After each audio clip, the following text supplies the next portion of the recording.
Welcome to Concrete Block, the podcast where we dive into the latest news and current events from around the world. I'm your host, Walter, and I'm glad you're joining us today.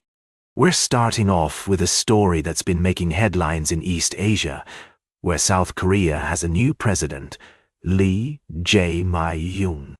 He's taking over after a tumultuous period under his predecessor, Yoon Suk-yeol, who faced numerous challenges, including a struggling economy and strained relations with neighboring countries. President Lee is facing his own set of challenges, including a trade war with the United States, which has imposed tariffs on South Korean steel and aluminum imports. He's also looking to restart dialogue with North Korea after 3 years of deteriorating ties under Yoon. In his inaugural speech, President Lee emphasized the importance of peace and stability in the region, saying no matter how costly, peace is better than war. He also vowed to deter North Korean nuclear and military provocations while opening communication channels. It's worth noting that President Lee's path to power was not without controversy. His opponent had suggested that Chinese interference may have played a role in his victory, although there's no concrete evidence to support this claim. As he navigates these complex issues, President Lee will need to balance the interests of various stakeholders, including the US, China, and Japan. He's described as a pragmatic and effective negotiator, but it remains to be seen how he'll fare in his dealings with world leaders, particularly US President Donald Trump. We'll be keeping a close eye on developments in South Korea and the wider region, and we'll bring you updates and analysis as more information becomes available. For now, it's clear that President Lee has his work cut out for him as he seeks to restore public confidence in democracy and address the numerous challenges facing his country. We'll be right back with more of today's top news on Concrete Block. Good afternoon, and welcome back to Concrete Block. I'm your host, Walter. We're glad you're joining us again after the break.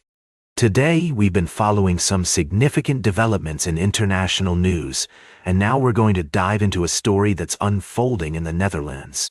As you may have heard, the Dutch government has collapsed after far-right leader Geert Wilders pulled his party out of the coalition. This move has sent shockwaves through the country's political landscape, and it's raised questions about the future of immigration policies and national security. Let's start with some context. The collapse of the government comes at a critical time, just 3 weeks before the Netherlands is set to host a NATO summit. World leaders will be gathering to discuss key issues, including defense spending and security. Prime Minister Dick Schoof, who resigned after Wilders' exit, has emphasized the importance of decisiveness in addressing these challenges. Now Geert Wilders, the leader of the Freedom Party, has been a vocal advocate for stricter immigration controls. He's proposed a 10-point plan that includes using the army to secure borders and turning back all asylum seekers.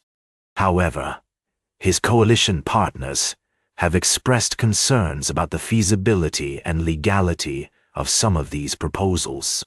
In a debate convened to address the crisis, Wilders explained his decision to leave the coalition, citing the slow progress on immigration restrictions.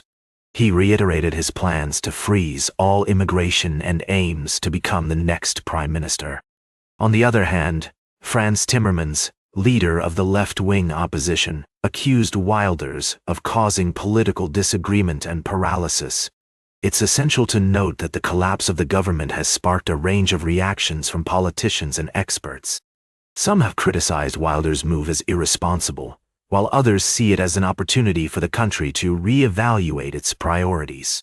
As we analyze this situation, it's crucial to consider multiple perspectives and avoid taking sides. The Netherlands is facing complex challenges, from immigration and national security to economic resilience. The country needs a stable and effective government to address these issues.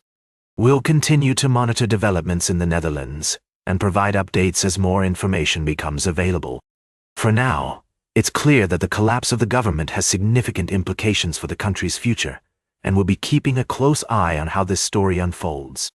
Stay tuned for our final story of the day, right here on Concrete Block.